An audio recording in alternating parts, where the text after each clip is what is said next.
भारत की राजधानी नई दिल्ली में स्थित है तीन मूर्ति चौराहा और इस चौराहे के ठीक सामने स्थित है तीन मूर्ति परिसर।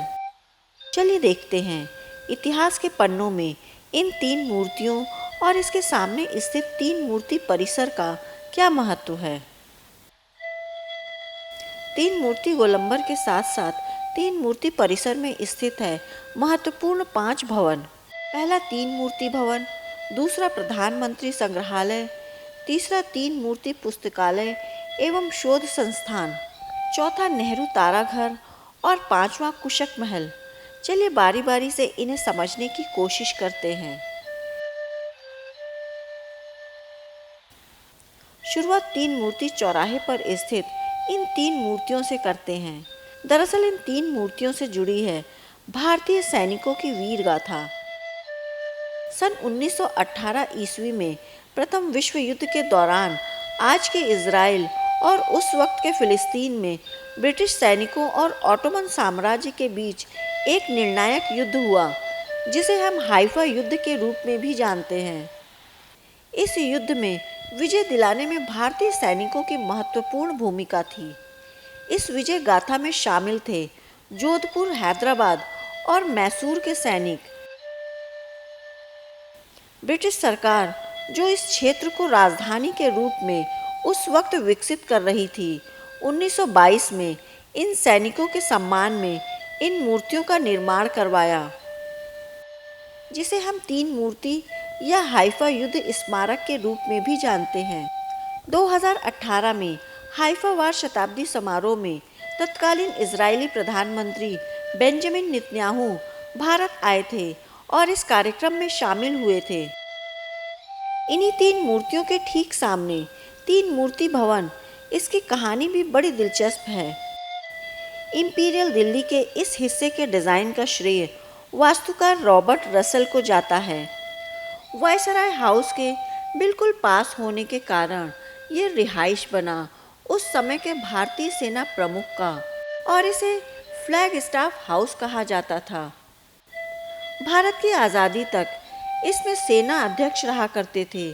आज़ादी के बाद जब ये तय हो गया कि वायसराय हाउस में राष्ट्रपति रहेंगे, तब ये तय किया गया कि फ्लैग स्टाफ हाउस को प्रधानमंत्री निवास बना दिया जाए। तब ये हाउस भारत के प्रथम प्रधानमंत्री पंडित जवाहरलाल नेहरू का निवास स्थान बना। इसके बाद सामने लगी तीन मूर्तियों से प्रेरित होकर इसका नाम तीन मूर्ति परिसर रखा गया। पंडित नेहरू ने 17 वर्ष यहीं गुजारा। यहीं से उन्होंने आधुनिक भारत का नव निर्माण किया और आखिरी सांस भी उन्होंने इसी तीन मूर्ति भवन में लिया। 1964 में पंडित जवाहरलाल नेहरू के आकस्मिक निधन के बाद श्री लाल बहादुर शास्त्री देश के प्रधानमंत्री बने। तब ये माना जा रहा था कि शास्त्री जी यहाँ रहेंगे, परंतु उन्होंने कहा, यह बंगला मेरे राजनीतिक गुरु का है, मैं उनका स्थान नहीं ले सकता, और उन्होंने ये बंगला छोड़ दिया। पास में ही स्थित दूसरे बंगले में रहने लगे। 1964 में ही उस वक्त के तत्कालीन राष्ट्रपति डॉक्टर राधाकृष्णन के चेयरमैनशिप में एक ट्रस्ट की स्थापना हुई। उसका नाम रखा गया जवाहरलाल नेहरू मेमोरियल ट्रस्ट और इस भवन को उस ट्रस्ट के हाथों सौंप दिया गया और ट्रस्ट ने इसे नेहरू मेमोरियल के रूप में विकसित किया,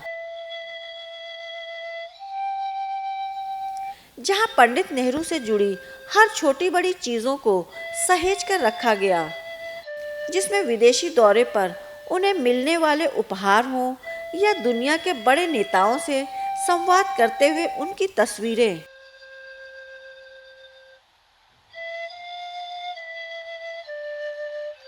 यहाँ आज भी वो कमरा ज्यों का त्यों वैसा ही मौजूद है, जिसमें पंडित जवाहरलाल नेहरू ने आखिरी सांस लिया था।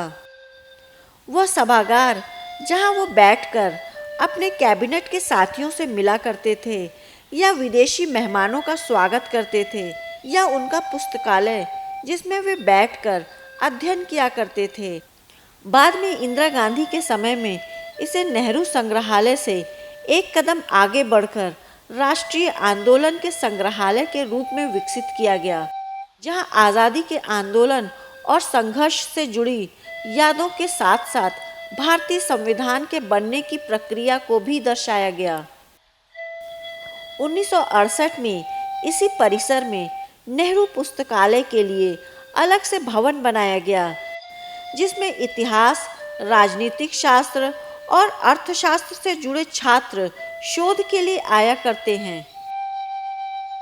ये पुस्तकालय शोध करने वाले छात्रों को छात्रवृत्ति भी प्रदान करता है।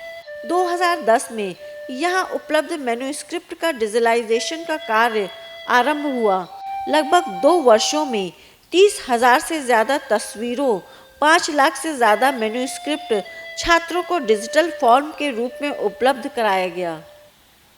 पंडित नेहरू की सोच वैज्ञानिक थी और सभी भारतीय प्रगतिशील बने, यह उनका सपना था। उनकी सोच को आगे बढ़ाने के लिए 3 मूर्ति परिसर में नेहरू प्लेनेटोरियम यानी ताराघर की स्थापना 1984 में की गई, ताकि हमारी आने वाली पीढ़ियां स्पेस के ज्ञान में अपनी रुचि बढ़ा सकें।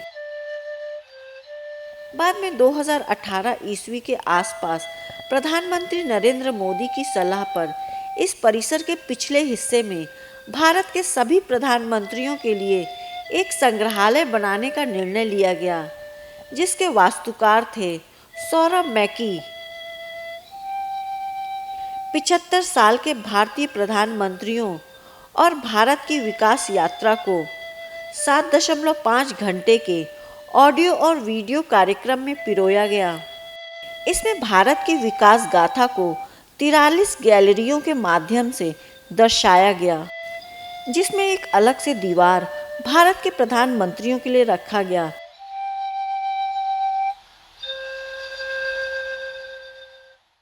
इसके अलावा भारतीय स्वतंत्रता की दीर्घा भी अत्यंत महत्वपूर्ण है। डिजिटल माध्यम के जरिए आप अपने पसंदीदा प्रधानमंत्री के साथ फोटो खिंचवा सकते हैं एवं उनके साथ कदम ताल मिलाकर चल भी सकते हैं।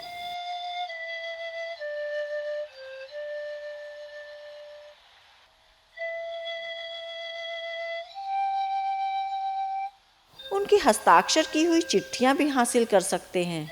सरदार पटेल के स्टैचू ऑफ यूनिटी के साथ एक श्रृंखला भी बना सकते हैं। 3 मूर्ति परिसर में कुशक महल नाम का एक शिकारगाह भी है, जिसको फिरोज शाह तुगलक ने 14वीं शताब्दी के आखिर में बनवाया था। बाद में एक एक्ट के माध्यम से नेहरू मेमोरियल ट्रस्ट का नाम बदलकर प्रधानमंत्री संग्रहालय ट्रस्ट कर दिया गया, जिसे अब भारत की संस्कृति मंत्रालय संचालित करती हैं। अंत में सिर्फ इतना ही, देश आज जिस स्थान पर पहुंचा है उसमें हर प्रधानमंत्रियों का योगदान है। हर प्रधानमंत्री चुनौती का सामना करते हुए देश को आगे ले जाने की कोशिश की है। ये सभी लोक स्मृति की चीज़ें हैं जो युवा वर्ग और भावी पीढ़ियों को प्रेरणा देती रहेंगी।